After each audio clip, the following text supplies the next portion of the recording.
ટ્રકમાંથી દારૂની બોટલ મળી કાર ચાલક ફરાર। ગત રાત્રે બસ અને કાર વચ્ચે નડિયાદ એસટી નગર વર્કશોપ બહાર અકસ્માત સર્જાયો હતો। કાર ચાલક ઘટના સ્થળે સ્વિફ્ટ કાર મૂકીને રફુચક્કર થઈ ગયો હતો।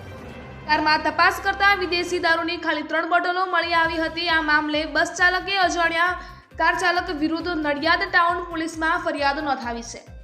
આ ઘટનામાં કોઈ જાનહાનિ નથી। મહુધા તરફથી પૂરપાટ ઝડપે આવતી સ્વિફ્ટ કારે એસટી બસને ટક્કર મારી હોવાનું બસ ચાલકે જણાવ્યું છે, જેથી પોલીસે વધુ તપાસ હાથ ધરી છે।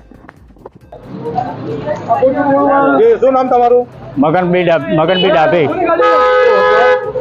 ST driver, Nadiad depot. ઘટના શું બની આવી? મારે એવું છે ને સાહેબ કે હું મારી બસ લઈને ડાકોરથી નડિયાદની ટ્રીપ મારીને પછી વર્કશોપમાં ગાડી લઈને જતો હતો।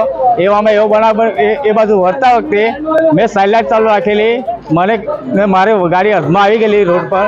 તો પણ એ ભાઈ સામેથી સ્વિફ્ટ ગાડી આવતી હતી, સ્વિફ્ટ ગાડીવાળા ભાઈએ બ્રેક જ ના કરી બિલકુલ, અને આવીને સીધી મેં ગાડી ઊભી રાખી દીધી। તો એ છતાં છેલ્લે આવીને મારી ગાડીમાં ઠોકી દીધું સાહેબ। કઈ જગ્યાએ ઘટના બની ને ગાડીમાં શું હતું? ગાડીમાં એ ઘટના જે આ નડિયાદ અમારું વર્કશોપ છે એની બિલકુલ સામે જ બનેલી છે। એટલે ગાડીમાં દારૂની બોટલો ભરેલી ખાલી ને ભરેલી બોટલ અંદરથી નીકળેલી છે। ગાડીમાં કેટલા લોકો હતા? ગાડીમાં ડ્રાઈવર પોતે પણ ફૂલ પીધેલો હતો સાહેબ। એ ક્યાં ગયા? એ અહીંથી પછી આ બધા માણસો ભેગા થયા અમે, એટલે એ ભાઈ ભાગી ગયો અહીંથી રિક્ષામાં બેસીને। પોલીસ આવી? હા, પોલીસને બોલાવી? પોલીસને બોલાવી દીધી છે સાહેબ। પોલીસ બી આવી ગયેલી છે, અમારા ડેપો મેનેજર સાહેબ બી આવી ગયેલા છે।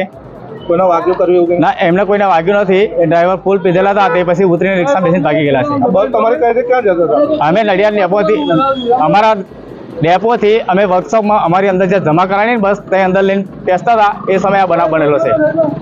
નટપુર ન્યૂઝ સખત અને સતત આપની સેવામાં। અમારા ફેસબુક પેજ, ઇન્સ્ટાગ્રામ, યુટ્યુબ ચેનલને સબસ્ક્રાઇબ કરો અને ફોલો કરો।